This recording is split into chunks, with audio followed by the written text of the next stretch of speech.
നമസ്കാരം. Raf talks ഫുട്ബോളിലേക്ക് ഏവർക്കും സ്വാഗതം. ഇന്നലെ ബുണ്ടസ് ലീഗയിൽ നടന്ന 22ാം റൗണ്ട് പോരാട്ടത്തിൽ വമ്പന്മാരായ ബയർ ലെവർക്യൂസൻ വിജയം തുടർന്നിട്ടുണ്ട്. 1-2 ഗോളുകൾക്കാണ് FC ഹൈഡൻഹെയിമിനെ അവർ പരാജയപ്പെടുത്തിയിട്ടുള്ളത്. ഒരു ഗോളും ഒരു അസിസ്റ്റും സ്വന്തമാക്കിയിട്ടുള്ള അഡ്ലിയാണ് മത്സരത്തിൽ തിളങ്ങിയിട്ടുള്ളത്. അതേസമയം മറ്റൊരു സൂപ്പർ താരമായ ഫ്രിംപോങ് ഇന്നലത്തെ മത്സരത്തിലും ഗോൾ കണ്ടെത്തിയിട്ടുണ്ട്. സാബി അലോൺസോയുടെ കീഴിൽ ഇപ്പോൾ ബയർ ലെവർക്യൂസൻ തങ്ങളുടെ അത്ഭുത കുതിപ്പ് തുടരുകയാണ്. എല്ലാ കോമ്പറ്റീഷനിലും അവസാനമായി കളിച്ച 32 മത്സരങ്ങളിൽ ഒന്നിൽ പോലും അവർ പരാജയം അറിഞ്ഞിട്ടില്ല. അസാമാന്യ കുതിപ്പ് തന്നെയാണ് അവർ നടത്തുന്നത്. ഈ 32 മത്സരങ്ങളിൽ നിന്ന് ആകെ 95 ഗോളുകളാണ് അവർ കരസ്ഥമാക്കിയിട്ടുള്ളത്. ക്ലബിന്റെ ആക്രമണം എത്രത്തോളം ശക്തമാണ് എന്നുള്ളത് ഈ ഒരു കണക്കുകളിൽ നിന്നും വളരെ വ്യക്തമാണ്.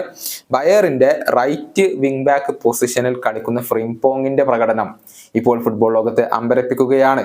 അതായത് ഈ സീസണിൽ 9 ഗോളുകളും 10 അസിസ്റ്റുകളും അദ്ദേഹം നേടിക്കഴിഞ്ഞു. ഒരു പ്രതിരോധ നിര താരമാണ് 19 ഗോൾ പങ്കാളിത്തങ്ങൾ ഇതിനോടകം തന്നെ വഹിച്ചു കഴിഞ്ഞിട്ടുള്ളത് എന്നത് ഏവരെയും അത്ഭുതപ്പെടുത്തുന്ന ഒരു കാര്യമാണ്.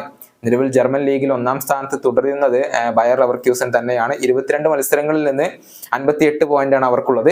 21 മത്സരങ്ങളിൽ നിന്ന് 50 പോയിന്റുള്ള ബയേൺ മ്യൂണിക് ആണ് 2ാം സ്ഥാനത്ത് വരുന്നത്. ഫുട്ബോൾ ലോകം ഉറ്റുനോക്കുന്നത് സാബി അലോൺസോയുടെ ഭാവി എന്താകും എന്നുള്ളതാണ്. കാരണം വരുന്ന സമ്മറിൽ പല ക്ലബ്ബുകളും പരിശീലകനായിക്കൊണ്ട് അദ്ദേഹത്തെ കൊണ്ടുവരാൻ ഇപ്പോൾ താല്പര്യപ്പെടുന്നുണ്ട്.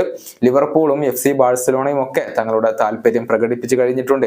കഴിഞ്ഞ ദിവസമായിരുന്നു യുർഗൻ ക്ലോപ്പ് ഈ ഒരു പരിശീലകനെ പ്രശംസിച്ചത്. അതായത് കളിക്കുന്ന കാലത്ത് തന്നെ ഒരു കോച്ചിനെ പോലെയായിരുന്നു സാബി അലോൺസോ എന്നായിരുന്നു ക്ലോപ്പ് പറഞ്ഞിരുന്നത്.